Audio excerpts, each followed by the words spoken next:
ओम शांति।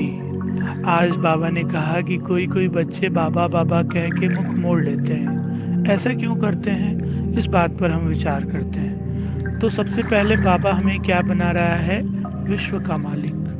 तो जो हमें विश्व का मालिक बना रहा है उससे मुख मोड़ना होशियारी तो नहीं है।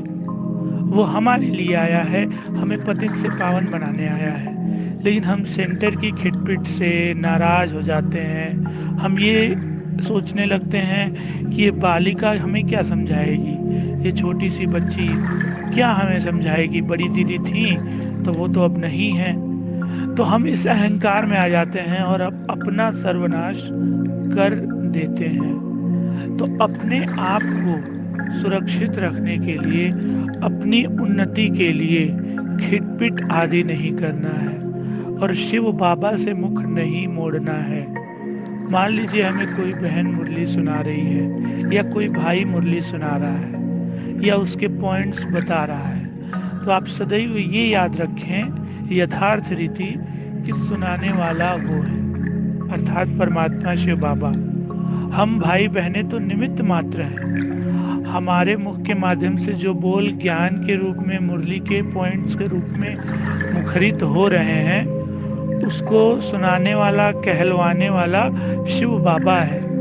यदि इस यथार्थ रीति में स्थित होकर भी यदि हम मुरली सुने तो वो स्थिति हमारी याद में काउंट होगी, योग में काउंट होगी। तो हमें चाहिए कि वो करावन हार है और हम कर्णहार हैं। सोचिए कि एक बार बाबा ने मुरली में कहा था, कल या परसों की ही मुरली में, कि मैं किसी एक कोने में बैठता हूँ और पूरी सृष्टि में उसने सबको माता पिता जी है जो अपने बच्चों की वो खातिरी कर सके।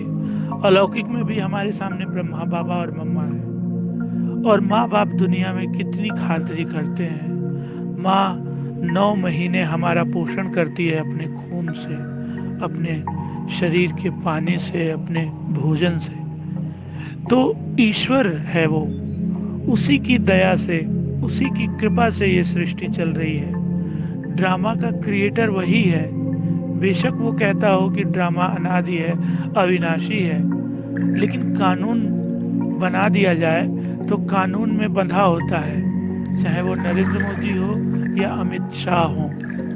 तो तात्पर्य ये है कहने का कि वो भी कानून में बंधा हुआ है।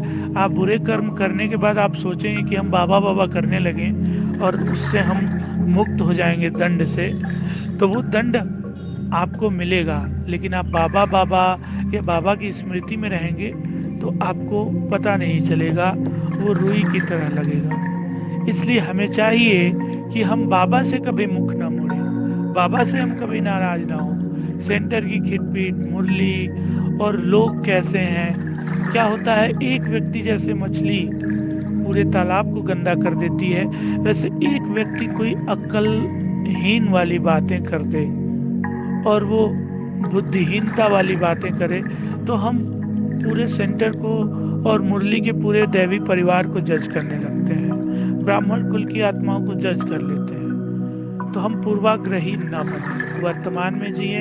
इतिहास में जीना ठीक नहीं है।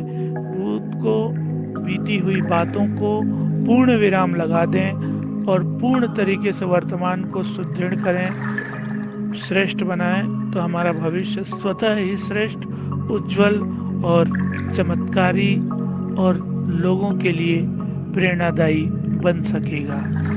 तो आज हम उपरोक्त बातों का विशेष ध्यान रखेंगे और निरहंकारीपन की स्थिति हमारे अंदर कितनी % है इसकी चेकिंग करेंगे। ओम शांति।